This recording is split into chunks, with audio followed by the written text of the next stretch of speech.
안녕하세요, 여러분. 황혼의 빛나는 지혜입니다. 오늘은 많은 분들이 준비하고 싶지만 어디서부터 시작해야 할지 고민이 되는 주제, 노후에 꼭 챙겨야 하는 법률과 상속 관리에 대해 이야기해 보려고 합니다.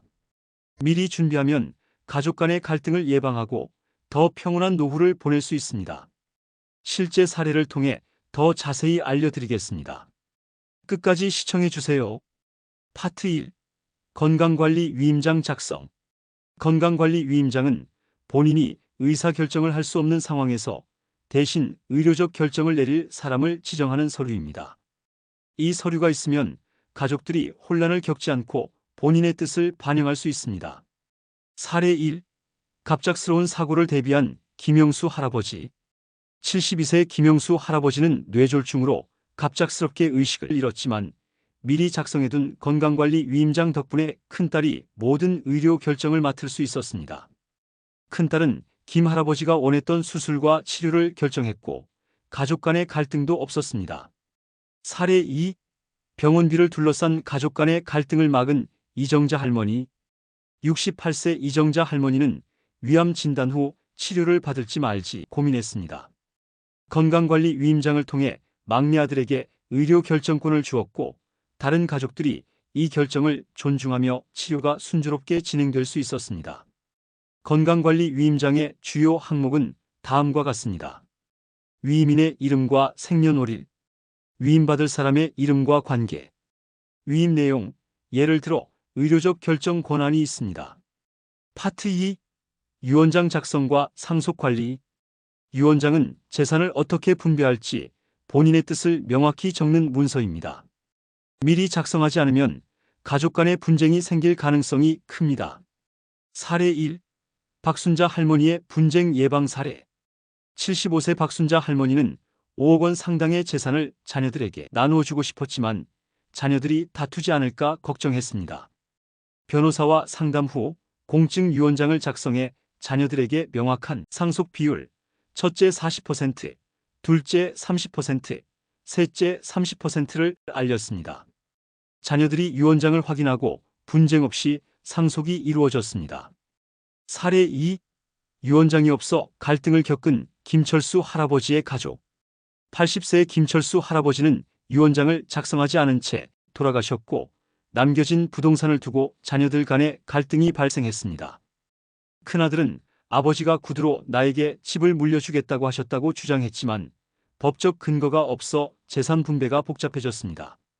유언장 작성의 5가지 필수 요소는 다음과 같습니다. 작성일자와 서명, 상속 재산의 목록, 예를 들어 부동산, 예금 등이 있습니다. 상속인의 이름과 비율, 증인 2명의 서명, 이것은 자필 유언장의 경우입니다. 공증을 통한 법적 신뢰도 강화, 유언장 작성 대신 신탁을 통해 재산을 관리하고 상속할 수 있는 방법도 있습니다. 유언 대용 신탁을 활용하는 방법인데요. 그 사례는 다음과 같습니다. 75세 오정훈 씨는 3명의 자녀가 있지만 평소 자신을 돌봐준 둘째 딸에게 더 많은 재산을 상속하고 싶어 했습니다. 유언장으로는 유류분 문제가 발생할 것을 우려해 5억 원을 유언 대용 신탁에 맡겼습니다. 신탁 계약을 통해 사망 시 둘째 딸에게 3억 원, 다른 자녀들에게 각 1억 원씩 상속되도록 설계했고 이를 통해 원하는 대로 재산을 분배할 수 있었습니다. 80세 한상철 씨는 치매 증상이 있어 재산 관리에 어려움을 겪고 있었습니다.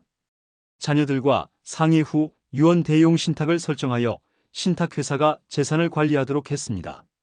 이를 통해 한상철 씨의 생활비는 안정적으로 지급되고 사망 후에는 미리 정한 비율대로 자녀들에게 재산이 상속되도록 했습니다. 파트 3. 재산관리 신탁계약.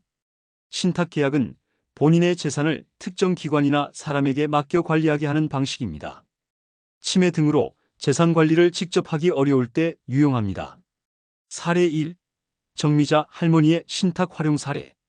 70세 정미자 할머니는 치매 초기 진단을 받았고 은행 신탁 서비스를 통해 자신의 예금과 부동산 관리를 맡겼습니다. 신탁 계약서를 통해 매달 일정 금액을 생활비로 받고 자녀들이 재산을 무단으로 사용할 가능성을 차단했습니다. 사례 2. 신탁 없이 어려움을 겪은 이영수 할아버지. 78세 이영수 할아버지는 치매로 인해 재산 관리가 어려워졌고 자녀들이 임의로 예금을 사용하면서 가족 간의 갈등이 커졌습니다. 신탁 계약이 없었기 때문에 법적 보호를 받지 못했고 결국 법적 분쟁으로 이어졌습니다.